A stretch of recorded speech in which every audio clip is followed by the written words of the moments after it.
Sally, saya dapat interview kedua. Ya Allah, Alhamdulillah. Oh my god, seriously? Kau dah cakap, mesti ada yang akan panggil punya. So can you please lepas ni listen to my tips more often? Tip? You just have to trust. Okay. Okey, kalau macam tu saya dengar cakap awak. Great. Okay, first thing first. We need to do something about your baju lah, girl. Baju? Okay. You know what? Apa kata kita pergi tengok je baju you, mana yang boleh pakai, mana yang tak boleh pakai.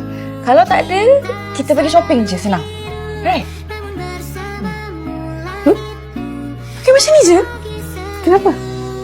Okey kan? Tak okey, Mia. Tak okey. Ni? Bila tak okey. Okey apa saya pakai macam ni? Apa yang berlaku seterusnya terpulang kepada anda. Elevate. Layari pautan di profil.